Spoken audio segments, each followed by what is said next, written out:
Pergi ke taman memetik melati. Melati putih harum baunya. Aikal hakim nama diberi. Bijaksana akal, mulia pekertinya.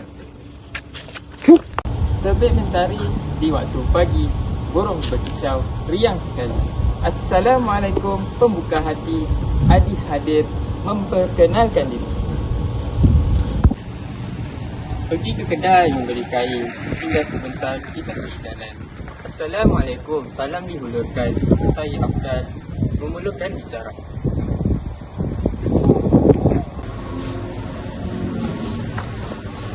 Assalamualaikum dan salam sejahtera.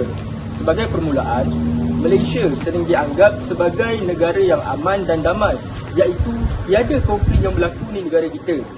Tetapi realitinya, Malaysia juga tidak terlepas daripada pelbagai bentuk konflik keselamatan.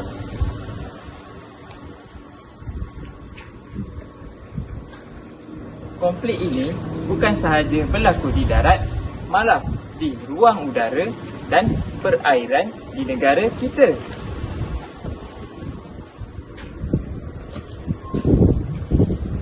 Jadi, hari ini kami akan membincangkan 3 konflik utama di dalam negara kita, iaitu isu udara, air dan darat, serta implikasinya terhadap negara kita, iaitu Malaysia.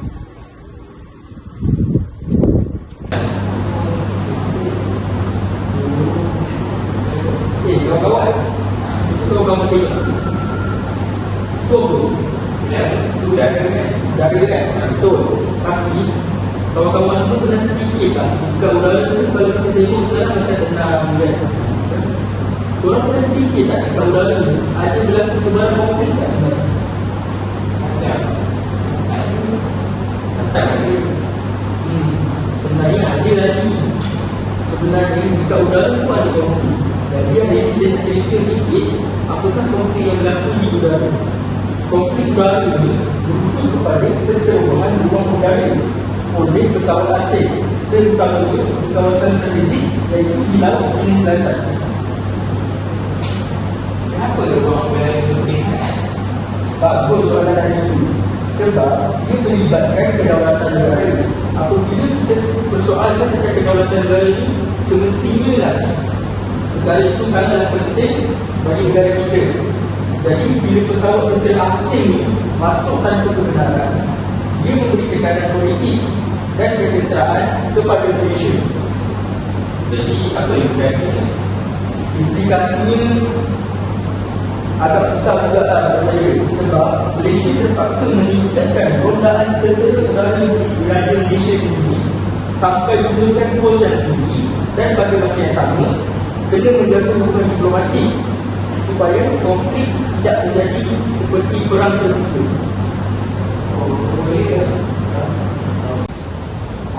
Bagus penilaian kamu kan. Seterusnya, saya nak cerita pasal konflik di perairan. Konflik di perairan Malaysia. Malaysia sering berdekatan isu pencorobohan nelayan asing, iaitu pemilihan kedudukan maritim dan juga aktiviti ketenteraan di Laut Cina Selatan. Jadi, apa kesannya kepada rakyat Malaysia seperti kita semua? Apa kesannya? Kesannya nelayan kita akan terancam. Kenapa nelayan tempat terancam? Sebab sumber laut dieksploitasi dan ekonomi pesisir pantai boleh terjejas disebabkan oleh itu. Kalau dari segi keselamatan negara, dari segi keselamatan Malaysia perlu memperlukan FPM, FPM dan ELPM. Jika dikawal, konflik kecil boleh berubah jadi bisnis antarabangsa yang lebih teruk. Maknanya kalau ada macam tu, dia akan jadi lebih drastik lah bagi menyebabkan antarabangsa. Betul kan? Faham lagi. Saya setuju dengan pendapat tadi tadi. Okey, seterusnya kita pergi kepada konflik darat. Jadi kita tahu konflik darat ni mengalami penyelundupan wilayah di atas negeri ataupun orang panggil pemberdagangan manusia antara lain yang dilakukan ialah mereka menunjuk barang-barang seperti rokok yang dikenal rokok. Dan biasa orang salah tuan. Jangan rokok tu sentuh. Ya, itu semua sentuh sebenarnya. Lepas tu ia tak dijual di kedai-kedai asal. Biasanya dijual di kedai-kedai kampung dan sebagainya. Kalau ayat dari segi lintas negeri pula macam peristiwa lahat tu. Korang tahu tak semua peristiwa lahat tu? Lahat tu kita kat wayang ni. Dulu yang ada tembak tu. Best tu. Itu memang best. Tapi saya cerita tentang pengalaman tu lah. Lahat tu dia cerita pasal Malaysia dan Filipina berebut kepulauan lahat tu di Sabah kan. Tahu tak mana tu? Betul lah, kalau kami tengok di Pawagam tu, di panggung wayang, kami tengok, dikatakan berdasarkan kisah benar kan? Betul. Mereka jadi Malaysia, konflik antara Malaysia dan Filipina. Betul. Oh, faham. Tapi, setahu saya, kenapa isu di darat itu lebih berbahaya? Sebab kalau darat kan ramai rakyat kan. So, lebih senang berlakunya wilayah-wilayah seperti kita bagi contoh tadi semua perdagangan dengan Malaysia. Anak-anak ke kadang-kadang orang dewasa pun boleh mencuri yang minyak botol, baru-baru dan sebagainya. Dan dijual di luar negara lah. Biasanya berlaku orang buat ke Thailand. Kita kan sepadan kan. Biasanya berlaku lah dekat Perlis, Kedah dengan Kelantan. Sebab mereka semua sepadan Thailand.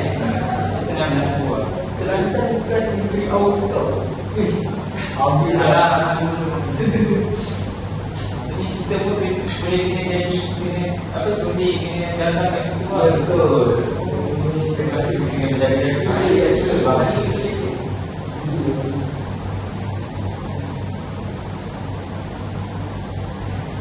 apa langkah Malaysia pula? Langkah Malaysia dapat melubuhkan pasukan iaitu ESCOM. Iaitu dia mengumpulkan kawalan ketenteraan. Seperti yang kedua kat Sabah, dia punya kawalan ketenteraan ni ketat sebab bukan selalu banyak lama-lama. Kita tengok dia Pascal mereka mengawal kawalan laut daripada lalu-lalu yang tidak mencerobong. Biasanya macam tu lah. Apa yang jadi Pascal ni? Cita-cita saya sebenarnya jadi Pascal, tapi dari sampaian ada rezeki lah. Betul. Saya ikut jalan langkah ibu ayah saya untuk jadi waktu pendidik. Saya faham dengan apa yang Abdul terangkan tadi. Jadi setelah kita dah beritahu tentang isu, saya telah memberi pencerahan tentang isu udara dan saudara Adi telah memberi pencerahan tentang isu di air perairan, dan Abdul sebentar tadi baru boleh beritahu tentang isu udara. Jadi secara keseluruhan saya nampak dan saya lihat tiga isu ni saling berkait. Jika satu aspek lemah keselamatan seluruh negara akan terjejas. Aikal dan tidak pernah terjejas juga. Alamak, kalau migas habis lagi ke? Macam yang Aku tak sempat nak tahu.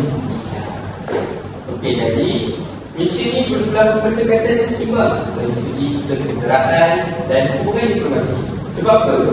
Sebab apabila mereka meletakkan hubungan yang kuat antara negara-negara luar, so kita boleh dapat bantuan yang kuat daripada negara-negara yang lain.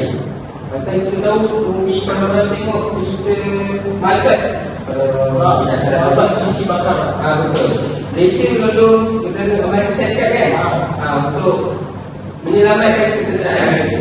Itulah pentingnya ada hubungan diplomasi dengan negara-negara luar. Wow, nampak ni berdasarkan apa yang aku dah terangkan tadi, saya akan simpulkan bahawa semua keamanan bukan datang secara tertutup. Kalau kita nak sesebuah negara ini aman, kita sendiri kena usaha macam cara-cara yang akan berikan tadi lah. Mana keamanan itu bukan datang semena-mena ni, kita yang kena jadi. Saya rasa ia perlu ditahankan dengan ilmu, apa lagi, kesedaran rakyat dan strategi kita sendiri untuk melawan diri. Jadi betul. Tapi itu semua berkaitan dengan ilmu. Sebab kita tak ada ilmu, dan kita tak ada baik. Kita kata, ilmu sebagai guru ingin mendidik mereka. Kalau kita ada ilmu, kan? Mendidik mereka. Betul, sebelum kita nak jadi pendidik, kita kena didik diri kita. Betul. Saya rasa ini saya berikan kepada hari ini. Terima kasih kepada penonton yang sedia menonton kita pada hari ini. Semoga apa yang kami terangkan tadi sedikit sebanyak dapat memberi manfaat kepada anda semua. Sekian, terima kasih.